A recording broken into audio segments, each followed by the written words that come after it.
하나님께서 저와 여러분 주신 말씀은 사도행전 15장 1절 이하의 말씀을 통하여 예루살렘 교회의 공의회를 보라 하시는 말씀의 제목으로 하나님의 말씀이 선포될 때에 하나님의 목적, 계획, 뜻이 잘 들려져서 그 말씀에 순종할 때 주시는 참복을 마음껏 누리시는 저와 여러분 되기를 주의 이름으로 축원합니다. 지난 시간에 1차 바울과 실라, 요한이 출발했지만 요한은 중간에 버가에서 이탈했고요. 그리고 두 사람이 계속 선교를 마치고 돌아와서 오늘 15장에 예루살렘 교회에서 1차 선교, 이방인들에게 복음이 전해지고 난 뒤에 거기서 나오는 몇몇 가지 문제점이 있어요. 이 문제점이 초기 교회에 나타난 현상들인데 1절에 이야기하는 대로 할례를 받지 아니하면 능히 구원을 얻지 못한다 하는 조건을 자꾸 붙이는 겁니다. 유대인들이 이 복음을 들고 전했기 때문에 유대인들이 자기들이 할례 받고 하나님의 백성이 됐잖아요. 그래서 이방인에게서 돌아온다는 것은 자기들 관습대로 할례 정도는 받아야지 그리고 난 뒤에 구원함이 입지 어떻게 할례도 안 하고 그 세례 받으려고 이렇게 이제 힐문을 하게 된 겁니다. 그래서 그거에 대해서 공의회가 열리는 이야기가 15장 35절까지가 있어요. 그리고 36절부터는 바울과 바나바의 다투는 이야기가 있고요. 그리고 40절부터 바울은 신라를 택한 후에 하면서 2차 선교행을 떠나는 겁니다. 그리고 지난 시간에 우리 보지 못했던 14장에 하는 내용을 좀 정리하겠는데요.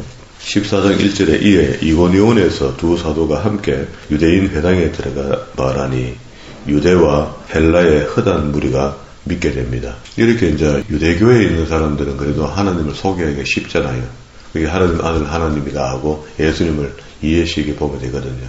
그래서 꽤 많은 사람들이 성령의 감동을 입고 돌아오게 되는데 예루살렘 성 안에 있는 사람들은 아주 종교 색이 짙거든요. 짙으니까 대놓고 이제 예수님을 부정하고 죽이려 했고 그것도 실질적으로 죽였고 그런데 여기서 이제 예루살렘 교회가 핍박을 받으면서 핍박을 받게 되니까 교회가 사도들 만나고 나머지 다 떠났다 그랬잖아요. 스데반 사건 때문에 떠나게 됐지만 7지사도 역시 교회 지키기보다는 있으면 죽으니까 그래서 떠나게 됐는데 민들레 홀씨가 그렇다 하잖아요. 홀씨가 엄마 뿌리 밑에 옆에 딱 자리 잡고 쇠뿌리 내리면은 엄마 죽습니다. 그냥. 그런데 멀리 민들레 홀씨는 구름 타고 가잖아요. 저기 가서 안착하고 이렇게 하잖아요. 그것처럼 우리 예수 믿는 사람들이 교회에 물론 뭐 생활 여건이 교회 주변에 있어서 그냥 교회에 돌아와야 되겠지만 그래도 할 수만 있다면은 교회 없는 곳에 교인이 적은 곳에 가서 모구자리 하죠. 모구자리. 그 교회에 출석해주는 그것도 큰 전도입니다. 그리고 8절에 오늘 루스드라라고 있는데 그 앞에 6절에 저희가 알고 도망하여 루가오니아의 두 성 루스드라, 더베 요 두 개를 이제 복음을 전하는데 루스드라는 8절에 복음을 전하고 밑에 또 내려가면 20절에 보면은 더베에 가서 복음을 전하죠. 그렇게 해서 그 주변에 있는 도시에 복음을 다 전하는데 여기 11절에 보면은 무리가 바울의 행한 일을 보고 류오니아 방언으로 소리질러 가로되 그는 무슨 일을 했는가? 안전병이 된 사람을 기도로 일으키는 겁니다. 이런 기적들이 나타날 때마다 대상들은 놀라죠. 8절 중간에 나면서 안전병이 되어 걸어본 적이 없는 자를 바울이 일으키는 겁니다. 이거를 루스드라 사람 중에 보고 이 사람들이 보통 사람이 아니다. 복음 전하는데 해프닝이 생긴 거죠. 복음 전하면서 하나님의 성령께서 안전병이를 고쳐주니까 무리가 11절에 바울의 행한 일을 보고 르오니아 방언으로 소리질러 가로되 신들이 사람의 형상으로 우리 가운데 내려오셨다 하는데 이때 이 사람들이 믿고 있던 신이 뭐냐면요 타이탄 신입니다. 타이탄 신은 크리로스 시간의 신인데요. 그 안에 레아라고 신의 아내가 있는 거라. 아내는 결혼했으니까 아이를 낳아야 되잖아요. 아이를 6명을 낳게 돼요. 첫 아이를 낳고 나니까 크리로스 타이탄 신이 잡아먹어보는 거라. 아들 낳으라는 거야. 둘째 또 나기 또 잡아먹고 셋째 나기 또 잡아먹고 넷째는 안 되겠다 싶어서 레아가 섬에다가 숨겨놓고 5분에 아나를 내놔라 하길래 5분에 돌을 낳았다 하면서 돌은 못 먹잖아. 안 내놔서요. 그러니까 4번째, 5번째, 6번째 3명의 아이를 섬에 숨겨갖고 키우는 겁니다. 키우는데 첫째 아이가 제우스 하늘의 신이고요. 그리고 둘째가 헤데스 땅의 신이고 셋째가 포세이돈 바다의 신입니다. 그리고 여기 좀 보면 서스라고 하는데, 여기 서스를 의역에서 그렇지, 제우스, 헤메라고 하는데, 헤데스. 그런데 이해되죠? 이렇게 세 신을 낳아서 숨겨서 길렀는데, 이 이야기가 신화가 되어서, 그래서 사람들이 이걸 믿는 겁니다. 그래서 오늘 여기 바울이 안전병을 일으키니까, 오, 서스가, 헤메가 육신을 갖고 예수님처럼 데리고 오셨다. 이렇게 얘기하는 거라. 놀라는 거죠. 이렇게 사람이 할 수 없는 일을 했다는 겁니다. 오히려 이런 사람들이 솔직하죠. 이거 바로 믿어주니까. 그러면서 자기들이 갖고 있는 종교를 적용식해서 이렇게 이야기합니다. 13절에 성박 서스 신당의 제사장이 소와 화관을 가지고 대문 앞에 와서 무리와 함께 제사하고자 하니 두 사도 바나바와 바울이 듣고 옷을 찢고 무리 가운데 뛰어들어가 소리질러 가로되 여러분들이여 어찌하여 이 일을 하느냐. 우리도 너희와 같은 성정을 가진 사람이라. 너희에게 복음을 전하는 것이 이 헛된 일을 버리고 천지와 바다와 그 가운데 만유를 지으시고, 그게 너희가 이야기하는 서스, 헤메, 그리고 또 포세이돈, 너희보다 훨씬 더 큰 신이다 라는 걸 설명하는 겁니다. 헛된 일을 버리고 천지와 바다와 그 가운데 만유를 지으시고 살아계신 하나님께 돌아오라 하는 이야기를 복음으로 전했는데, 지금 나한테 예배하면 왜하노? 사람한테. 하나님이 지나간 세대의 모든 족속으로 자기의 길들을 다니게 묵인하였으나 그의 마음대로 살도록 방관한 게 아니고 기다려준 거죠. 그러나 자기를 전가하지 아니하신 것이 아니니 곧 너희에게 하늘로서 비를 내리시며 결실하기를 주시는 선한 일을 하사 음식과 기쁨으로 너희 마음에 만족해 하였느니라 하고, 이건 자연계시죠. 이게 자연을 보면서 하나님 살아계신 걸 믿어지는 사람들이 있다고요. 우리 고대에 한국 사람들이 복이 있었던 것이 하느님 가잖아요. 그게 그런 식으로 절대자가 있다는 것을 엄연히 기억했던 사람들이 있습니다. 우리도 그죠? 이렇게 말하여 겨우 무리를 말려 자기들에게 제사를 못하게 하니라. 19절입니다. 유대인들이 안디옥과 이고니온에서 와서 무리를 초인하여 돌로 바울을 쳐 죽은 줄로 알고 성 밖에 끌어냈습니다. 지금 무슨 일입니까? 바울이 복음 전하고 안전병이 나고 난 뒤에 여기 있는 많은 사람들이 추종하려는 것까지 거부하면서까지 복음을 전했는데, 안디옥 이고니온에서 무리를 초인했다. 이게 괴악한 무리가 있다. 그죠? 깡패 이런 사람들 데리고 와서 돌로 쳐서 거의 다 죽은 줄 알고 성 밖으로 끌어냈는데요. 그 바울이 사람들이 가고 난 뒤에 툴툴 털고 일어나는 겁니다. 이게 이제 초기 선교사들에게 나타나는 현상들이거든요. 닥치는 대로 괴롭힐 수는 있지만요. 그 괴롭힘이 조금만 있으면 회복되는 것, 그런 건 있다. 지난 시간에 이야기했죠. 예, 손가락이 떨어져 버리면 하나님 붙여주는 기적까지는 할 수 있지만 그렇게는 안 해요. 그러면 혼돈이 옵니다. 하나님과 인간 사이에. 죽었다 살아나 마음대로 그런 걸 자주 하면 이상하잖아요. 그런데 죽은 줄로 알았지만 피가 나던 것이 먹고 다시 회복되고 하는 그런 걸로 툭툭 털고 일어납니다. 제자리 둘러섰을 때 바울이 일어나 성에 들어갔다가 이튿날 바나바와 함께 더베로 옮겼다. 더베로 옮기다 복음을 그 성에 전하여 많은 사람들을 제자로 삼고 루스트라와 이고니온 안디옥에 돌아가서 그 주변 뺑글뺑글 돌면서 전했던 것 같아요. 22절 제자들의 마음을 굳게 하여 이 믿음에 거하라 권하고, 또 우리가 하나님 나라에 들어가려면 천국 가려면 이런 거 아니고 지금 말로 하면 천국 가려면 자 예수 믿고 천국 가려면 많은 환난을 겪어야 할 것이라 하고, 처음 복음이 이랬습니다. 1차 해외 선교여행 갔던 것이 그것도 전했던 복음을 받은 사람들에게 말씀하시기를 구원되었으니까 이제 많은 환난을 겪어야 할 것이라 이렇게 했는데, 그때 그 당시에 어려운 상황에서 겪는 거 이것 갖고 이야기했겠습니까? 오늘 우리 예수 믿고 난 뒤에 편안하게 예수 믿으면 타락합니다. 편안한 예수 믿으면 타락한다니까. 그리고 부자가 천국 가기가 낙타가 바늘길을 통과하는 것보다 어렵다 하잖아요. 굉장히 의미가 있죠, 지금 이 말씀이. 그게 제가 지금 계속 율법과 복음에 대해서 설명을 하면서 이야기했던 것이 이런 것들이 뒷받침하는 겁니다. 우리가 구약의 아브라함 때부터 자기 고향에 있을 때는 아버지가 우상 만드는 공장 CEO예요. 그런데 그 밑에 자녀로 태어났던 아브라함이 중간에 이탈돼서 나와서 하나님을 만나게 되는 과정이잖아요. 그 과정 속에 175세가 되어 사망하잖아요. 죽게 되는데 죽게 될 때까지 그의 믿음이 성장해 갔습니다. 그 중간에 이스마엘을 보고 하나님께서 이삭을 예비한 것도 모르고 막 그 코가 빠져갖고 막 눈에 넣어도 나쁜 내 아들 해갖고 막 이렇게 하는데 하나님께서 그거 싫어하거든요. 그러면서 나중에 뒤에 정통계보를 통해서 이삭이 나오잖아요. 그게 그때 믿음이 흔들린 거거든요. 그러면서 마지막에 이제 백세에 얻은 아들 이삭이라도 하나님이 달라면 드리는 믿음으로 바뀐 겁니다. 그게 믿음이 성장한 거죠. 처음 나올 때부터 그 사람 믿음이 있었던 아이거든요. 그리고 난 뒤에 오늘날 우리에게 모든 이방인들에게도 믿음의 조상 아브라함, 유대인들은 그거 합당합니다. 혈통적으로 맞는데 우리가 하기는 좀 그렇거든요. 그런데 신약의 모든 믿음에 대한 이야기를 할 때는요, 구약의 아브라함을 끌고 와요. 비교한다고. 우리도 아브라함이 믿음의 조상이 되는 거죠. 그러면 이제 믿었다 할 때는 많은 환난을 겪어야 될 것이 우리가 펼쳐져 있지, 호의호식하게 잘 먹고 잘 살고 꽃길만 남아있다, 걱정하지 마, 그런 게 아닙니다. 영적으로는 꽃길이지만 육체적으로 봤을 때는 굉장히 고난의 길이 있다. 우리 실제 맞잖아요. 맞는데 왜 이런 거를 교회에서 안 가르쳐서 성도들이 오로지 뭐 꽃길만 갈 것으로 착각하게 만들어갖고 조금 어려우면 휘둥 넘어지고요, 쓰러지고 주저앉고 하도록 그리 놔둔 겁니다. 자, 그리고 난 뒤에 각 교회에서 장로들 택하여 금식 기도하며 저희를 그 믿음 바 죽게 부탁하고 비시디아, 그 밑에 밤빌리아 25절에 버가로 다시 돌아왔고요. 지난번 버가에서 마가 요한이 떠났죠.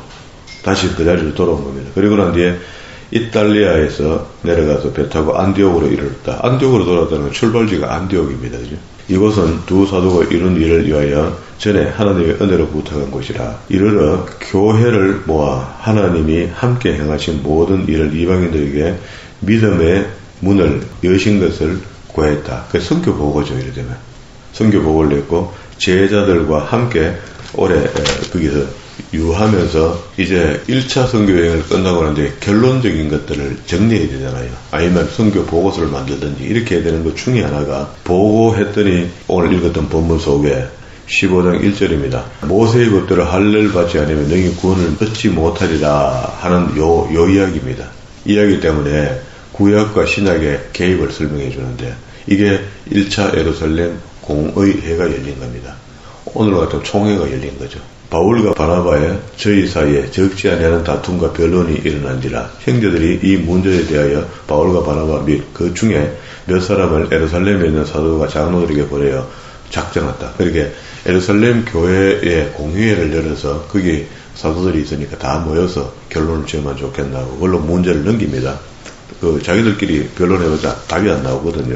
그래서 4절에 예루살렘에 이르러 교회와 사도와 장로들에게 영접을 받고 하나님 자기들과 함께 계셔 행하신 그 이방인에 전도했던 그 사건을 쭉 설명하니까, 야, 성령님 역시 이방인들의 복음이 전해지도록 돼 있구나. 온 세계에 다 복음이 전해져야 된다. 그리고 이제 구약을 많이 아는 사람은 그 이야기를 들으면 무슨 말인가 아는 게요. 이게 어디서 근거되어 왔나 하면요, 출애굽기 19장인가 봐요. 우리 그 성경에 여러 가지 요절들이 있는데, 우리가 외운 요절들은 요절도 아닙니다.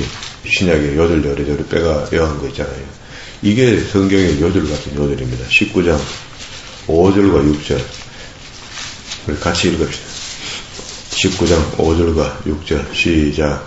세계가 다 내게 속하였나니 너희가 내 말을 잘 듣고 내 언약을 지키면 너희는 열국 중에서 내 소유가 되겠고 너희가 내게 대하여 제사장의 나라가 되며 거룩한 백성이 되리라. 너는 이 말을 이스라엘 자손들에게 고할지니라 했죠. 이게 잘 전성이 되어야 되거든요. 그런데 그때까지 유대인들이 이걸 입을 털어막고 이방인들에게는 복음이 안 전해질 것처럼, 구약에서부터 하나님이 우리 인간들에게 기쁜 소식을 줬잖아요. 그게 복음 아닙니까? 그 복음이 신약에 가서 예수님이 전해준 것만 복음이다, 이렇게 이해하니까 성경이 전혀 이해가 안 됐던 겁니다. 그러면은 여기 처음에 그 하나님께서 시내산에서 처음 만났을 때 모세가 시내산에 떨기나무에 불처럼 임하신 하나님과 대화 속에서 하나님이 명령하신 거거든요.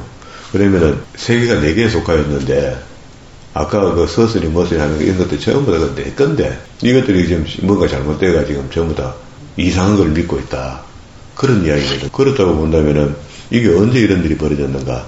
창세기 11장에서 언어가 혼잡해서 온 세계에 퍼져나갔죠. 언어 많은 사람들끼리. 퍼져나간 사람들이 끝끝내 안 돌아오고, 그런데 퍼져나간 사람들이 민족들 속에 언어가 한 몇천 가지 된다 하거든요. 그렇게 했다가 이제 민족이 말살되면서 언어도 막 같이 없어지고 있습니다. 지금도요. 그런데 그 언어를 부분적으로 사용하는 사람들끼리 모여서 그 나라마다 예를 들어 브라질 저 안에 정글 속에 들어가 사는 부족이 있다면 그 부족 속에 오래전부터 내려오는 전설이 있는데 그게 노아의 홍수 시대의 이야기가 있어요. 그런 사람들 속에 보면 비슷비슷하게. 그렇게 갔다가 돌아온 것을 이스라엘 백성들에게 하나님이 약속하자는 겁니다. 이제 흩어진 백성들을 내게로 돌아오기 좀 해라. 그게 세계가 다 내게 속하니 너희가 내 말을 잘 듣고 내 언약을 지키면 줄 테니까 그거 지켜라 하는데 그렇게 되면은 어떻게 해요? 너희가 내 소유가 된다는 겁니다. 하나님 사람이 된다는 겁니다. 두 번째, 제사장의 나라가 된다는 거예요. 우리 그 베드로가 이야기한 대로 왕 같은 제사장 타령하지 말고 성경 바로 봐라. 바로 보면 그 믿어진다. 그리고 세 번째, 거룩한 백성이 된다. 그러니까 우리 신약에서는 그걸 보고 행하여 완전하라 이렇게 하죠. 그러면 내가 거룩한 너희도 거룩하라 했던 오경의 명령이 신약에도 여전히 행하여 완전하라고 이야기하고 있거든요. 그 거룩이랑 똑같은 이야기입니다. 그건 몇 가지만 좀 이해하면 쉬울 건데 그걸 안 하는 거야. 안 하니까 우리 신앙이 흐트러진 겁니다. 그냥 공짜 탈락하는 거죠. 예수의 피 위에다가 돛담을 얹어놓고 천국까지 그냥 가겠다는 건데 그것도 갈 수 있습니다. 예수의 피의 능력이 워낙 크니까. 그러나 예수를 믿었으면은요, 믿음의 사람들에게 나타나는 현상이 있다는 거래요. 오늘 여기도 이 복음 전했던 사람들의 고백이 많은 환란을 겪어야 할 것이라 이렇게 표현하죠. 그 당시에 다가오는 환란은요, 십자가의 죽음입니다. 이때 예수 믿는다는 것은 전부 다 죽음의 십자가를 지는 거나 똑같거든요. 지금도 여전히 우리가 죽으면 죽으리라 하고 믿는 믿음과 아이고 뭐 예수의 표에다가 배를 떼어 그냥 동성마마 되지 뭐 내가 뭐 대단한 일 할 수 있겠나 하고 대충 그렇게 믿으면은요 불안전한 겁니다. 왜? 자기 믿음의 고백이 확실해야지 흔들림이 없거든요. 그 조금만 환란이 오고 고통이 오면은 전부 다 흔들리잖아요. 하나님 믿는가 모르겠다. 말이야. 못된 말을 하고요. 평소에 계속 못된 말 하는 사람이 못된 말 한마디 하는 건 별로입니다. 그죠? 괜찮잖아요. 행편이 좋으면 할렐루야 아멘 가다가 또 약간 뭐 기울어지면 젠장 말이야. 하나님 나한테 이럴 수가 있나 하고 하나님을 대놓고 욕하는 그거 아주 큰 욕입니다. 계속 하던 사람이 하던 거 하는 거 그거 뭐 별 욕이 됩니까? 욕자에게 욕하는 거 욕입니까? 그냥 하는 말이지. 그렇게 이런 상황에서 이제 하나님을 영접해서 믿고 있고 그러면 이 일을 우리가 순종해 줘야 되는데 그런 이야기죠. 이게 그래서 구약의 율법을 자기들만 지켜야 되는 것으로 갖고 있던 유대인들에게 예수 그리스도가 오신 겁니다. 그래서 예수 그리스도가 오시고 난 뒤부터 이방인에게 복음이 전해지기 시작한 거죠. 이 유대인들로서는 청천벽력 같은 그런 일입니다. 이 사건이 십자가의 죽으심 이후에 벌어지는 일이 어떻게 해서 하나님의 성령이 우리를 배반하고 이방인에게 나타나는 말이에요. 이방인은 짐승 같은 사람들인데 어떻게 나타나는 말이에요. 지금도요. 그 유대인들은요. 우리 이방인들을 그래 봅니다. 지금도 이스라엘 전쟁하고 되게 유대인들이죠. 저 사람들요. 예수 안 믿습니다. 안 믿는 사람이 전쟁하죠. 전쟁하는데 저 사람들은 대놓고 이방인들을 죽일 수 있는 겁니다. 학교에다가 물론 뭐 작전 중에 하는 거겠지만 학교 어린아이 있는 뻔히 알면서도 갖다 퍼부을 수 있는 겁니다. 왜? 짐승 새끼인데 뭐. 의식 깊은 곳에는 그런 의식이 있어 그래요. 그러면 이제 이 사건을 통해서 주제를 내놓는데 5절에 15장 5절입니다. 바리새파 중에 어떤 믿는 사람들이 일어나 말하되 이방인에게 할례를 주고 모세의 율법을 지키라 명하는 것이 마땅하다. 맞죠? 이 말도 옳은 말이죠. 그런데 지금은 복음이 바뀌었잖아요. 율법이 복음으로 바뀌어서 예수님께서는 이방인들에게도 구원의 은혜를 입힌다는데 그게 지금 어딥니까?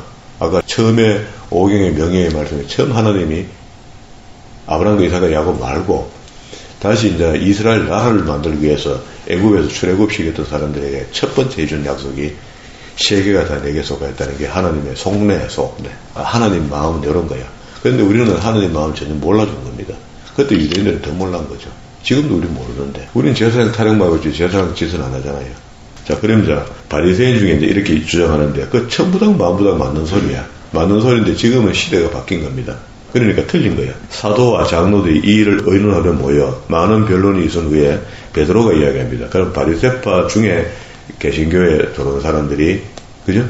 예수를 믿게 된 사람들이 이제 이런 이야기를 했단 말이죠. 많은 변론이 있은 후에 베드로가 일어나 말하되 형제들아 너희가 알거니와 하나님이 이방인들로 내 입에서 복음의 말씀을 들어 믿게 하시려고 오래전부터 너희 가운데서 나를 택하시고 또 마음을 아시는 하나님이 우리에게 같이 저희에게도 성령을 주어 증거하시고. 자, 성령이 온 세계에 퍼지기 시작한 게 시작이 얼마 전에 됐고 얼마 전에 시작한 그 성령께서 계속 그 사인을 주는 겁니다. 세매연 표적을 주면서 나타난다. 믿음으로 저희 믿음을 깨끗이 하사 저희나 우리나 분간치 아니하셨느니라. 그런데 지금 너희가 어찌하여 하나님을 시험하여 우리 조상과 우리도 능히 매지 못하는 멍에 뭡니까? 할례 율법 지키는 거 이거 여기다 메어놓은 겁니다. 설명도 없이. 뭐게 두려하느냐. 우리가 저희와 동일하게 주 예수를 은혜로 구원을 받은 줄 믿노라. 자, 여기 예수님 오셔서 전해준 복음이죠. 온 무리가 가만히 있어 바나바와 바울이 하나님의 자기들로 말미암아 이방인 중에 행하신 표적과 기사를 고하는 것을 듣는다. 이 말은 선교 여행을 보고하듯이 쭉 이야기 다 해주고 이방인들 가니까 두려운 성령이 임한 게 맞고 그들은 하나님 믿는데 그 사람들한테 할례는 너무 가혹하지 않나. 그런 의미의 소리를 했겠죠. 그렇게 했더니 예수님 동생 야고보가 그 당시에 사도들 앞에 굉장히 그 힘이 있었습니다. 예수님 동생이면서 이 사람이 우리 야고보서를 기록한 야고보거든요. 야고보서는 그렇게 이야기하잖아. 행함이 없는 믿음, 죽은 믿음이다 그러잖아. 그렇게 그걸 그 책을 갖다 이게 어떻게 신약이고 구약이지. 주변에 또 그렇게 이야기한 거예요. 그 당시에. 너무 행함 이야기하니까. 그 말은요. 예수 믿었으니까 행함이 따라와야 된다는 이야기입니다. 그렇게 믿었는데 안 따라오면 그거는 좀 수상하다. 그럼 이제 야고보가 결론을 내려주는데요. 13절에 말을 다 마칠 때 야고보가 대답하여 이렇죠. 그럼 첫 번째 바리새인들이 주장을 했고 베드로가 이야기를 했고 바나바와 바울이 선교복을 하면서 이방인들의 복음이 전해지고 성령이 임하는 걸 봤습니다. 라고 이야기했으니까 자 누군가가 결론을 내줘야 되는데 그때 야고보를 기록한 야고보, 예수님 동생 야고보입니다. 대답하여 가로되 형제들아 내 말을 들으라. 하나님이 처음으로 이방인 중에서 자기 이름을 위하여 백성을 취하려고 저희를 건구하신 것은 시몬이 고했으니 누가복음이 나오죠. 선자들의 말씀이 이와 합하도다 기록된 바 구약의 말씀을 이야기합니다. 아모스 9장 11절과 12절의 말씀을 인용했는데요. 이후에 내가 돌아와서 다윗의 무너진 장막을 다시 지으며 또 그 퇴락한 것을 다시 지어 일으키리니 이는 그 남은 사람들과 내 이름으로 일컬음을 받은 모든 이방인들로 주를 찾게 하려 함이라. 이게 이 모든 이방인들로 주를 찾게 하는 것이 우리가 그 속에 들어간 거죠. 즉 예로부터 이것을 알게 하시는 주의 말씀이라. 선지자의 말씀 속에 우리 이방인들이 구원받을 것을 알려놓은 건데 유대인들도 이걸 읽기 싫었겠죠. 이렇게 이해하기 싫은 겁니다. 그런데 실질적으로 그 일을 당하니까 배가 아픈 거죠. 자 19절에 그러므로 내 의견에는 이방인 중에서 하나님께 돌아오는 자들을 괴롭게 하지 말고 다만 몇 가지 주의점을 좀 상기시키고 이런 것만 피하면은 받아주는데도 무리 없도록 가결한다 하고 예루살렘 총회가 제1회 총회죠. 이게 1회 총회에서 결론을 내려봅니다. 그럼 이제 이게 땅에서 묵었고 하늘에서 묶이는 현상을 통해서 이 법이 오늘날 우리에게도 존속되어 내려오는 거죠. 다만 우상의 더러운 것과 음행과 목매어 죽인 것과 피를 멀리하라고 편지하는 것이 가하다. 이는 예로부터 각 성에 모세를 전하는 자가 있어 안식일마다 회당에서 그 글을 읽음이라 하더라. 이에 사도와 장로와 온 교회가 그 중에 사람들을 택하여 바울과 바나바와 함께 안디옥으로 보내기를 가결하니 곧 그 형제 중에 인도자인 바사바라 하는 유다와 실라더라. 그 편에 편지를 붙여 이르되 사도와 장로된 형제들은 안디옥과 수리아와 길리기아에 있는 이방인 형제들, 그게 바울이 전했던 복음을 들었던 사람들이죠. 에게 문안하는데 들은 우리 가운데 어떤 사람들이 우리의 시킨 것도 없이 나아가서 말로 너희를 괴롭게 하고 마음을 미혹게 했다. 이게 뭡니까? 1절에 있는 이야기죠. 법대로 할례를 받지 못하면 너희 구원을 받지 못하리라 하고 법을 정한다는 거예요. 자기들이.